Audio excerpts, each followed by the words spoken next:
श्री स्वामी समर्थ. राशीनुसार करा दर्श अमावस्येला दान, पितृदेव होतात प्रसन्न. आणि दान करायचे फायदे. त्याआधी आपण बघणार आहोत दर्श अमावस्या म्हणजे काय. हिंदू पंचांगानुसार प्रत्येक महिन्यात येणाऱ्या अमावस्या तिथीला दर्श अमावस्या म्हणतात. दर्श म्हणजे दर्शन किंवा पाहणे आणि अमावस्या म्हणजे चंद्र ज्या राशीत आकाशात दिसत नाही. जेव्हा ही अमावस्या विशेषतः श्राद्ध, तर्पण आणि पितृपूजनासाठी उपयुक्त मानली जाते तेव्हा तिला दर्श अमावस्या असे म्हणतात. या दिवशी तर्पण व पिंडदान केल्यास पितृ तृप्त होतात आणि पितृदोष संपतो. दर्श अमावस्येचा दिवस आपल्या पितरांना समर्पित आहे. दान पुण्यासाठी ह्या दिवसाला विशेष महत्त्व आहे. धार्मिक परंपरेनुसार या दिवशी राशीनुसार दान केल्यानं पितृदेव प्रसन्न होतात आणि घरात सुख समृद्धी नांदते. चला तर मग जाणून घ्या दर्श अमावस्येला राशीनुसार काय दान करावे. मेष राशी. लाल वस्त्र, गूळ, मसूर डाळ किंवा गहू दान करा. यामुळे पितृशांती व मंगळदोष कमी होतो. वृषभ राशी. तांदूळ, दूध, साखर, पांढरे वस्त्र किंवा दही दान करणे शुभ. धनवृद्धी होते. मिथुन राशी. हिरवी मूग डाळ, हिरवा चारा, हिरव्या भाज्या किंवा कास्यपत्र दान करा. बुद्धिमत्ता आणि वाणीमध्ये सुधारणा होते. कर्क राशी. तांदूळ, पांढरा चंदन, दूध, चांदी किंवा मोती दान करा. मानसिक शांती मिळते. सिंह राशी. गहू, गूळ, तांबे, लाल फुले किंवा नारंगी वस्त्र दान करा.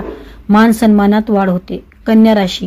हिरवी मूग डाळ, पालक, गाईला हिरवा चारा किंवा पेन व वही दान करा. शिक्षण आणि व्यवसायात लाभ होतो. तुळ राशी. तांदूळ, साखर, पांढरी मिठाई, अत्तर किंवा पांढरे वस्त्र दान करा. वैवाहिक जीवन सुखी राहते. वृश्चिक राशी. मसूर डाळ, गूळ, लाल मिरची, गहू किंवा माणिक म्हणजे मुंगा दान करा. धैर्य व पराक्रम वाढतो. धनु राशी. पिवळी डाळ, हरभरा डाळ, केळी किंवा पिवळे वस्त्र दान करा. ज्ञान व भाग्याची वृद्धी होते. मकर राशी. काळे तीळ, सरसो तेल, काळी वस्त्रे, उशी, कांबळे किंवा उडीद डाळ दान करा. शनी दोष कमी होतो. कुंभ राशी. काळे तीळ, तेल, निळी वस्त्रे, लोखंड किंवा धान्य दान करा. आरोग्यात सुधारणा होते. मीन राशी. पिवळी डाळ, हरभरा, हळद, केळी किंवा पिवळे फळ दान करा. सुख समृद्धी मिळते. इतर वस्तू. तुम्ही तुमच्या क्षमतेनुसार इतर उपयोगी वस्तूंचेही दान करू शकता.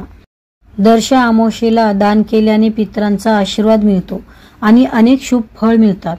दर्श अमावस्या ही पितरांना समर्पित आहे. त्यामुळे या दिवशी केलेले दान पितरांना शांती आणि समाधान देते. या दिवशी केलेले दान अनेक पटीने फळद्रूप होते असे मानले जाते. दर्श अमावस्येच्या दिवशी दान करण्याचे काही महत्त्वाचे फायदे. नंबर 1. पितृदोषातून मुक्ती. दर्श अमावस्येला दान केल्याने पितृदोष कमी होतो आणि पितरांचा आशीर्वाद मिळतो. नंबर 2. सुख समृद्धी. या दिवशी दान केल्याने घरात सुख समृद्धी आणि शांतता नांदते असे मानले जाते. पापांची शांती. दर्श अमावस्येला दान केल्याने आपल्या हातून नकळत झालेले पाप आणि दोष दूर होतात असे सांगितले जाते. पूर्वजांची कृपा. या दिवशी दान केल्याने पितर प्रसन्न होतात आणि आपल्या कुटुंबाला आशीर्वाद देतात. त्याचबरोबर दान करताना या गोष्टी लक्षात ठेवा. दर्श अमावस्येला दान करताना मनात श्रद्धा आणि भक्तीची भावना असली पाहिजे. दान नेहमी गरजूंना दिले पाहिजे. ज्याला गरज नाही अशा व्यक्तीला दान करू नका. दान करताना मनात कोणत्याही प्रकारचा अहंकार असू नये. दान नेहमी गुप्तपणे केले पाहिजे. दर्शन अमावस्येला दान केल्याने पूर्वजांचे आशीर्वाद मिळतात आणि जीवनात आरोग्य, धन, सुख, शांती, आनंद आणि समृद्धी येते. याशिवाय घरात आनंद राहतो. जय जय Swami Samarth. Like, share, subscribe करून बेल आयकॉनचं बटन दाबायला विसरू नका. धन्यवाद.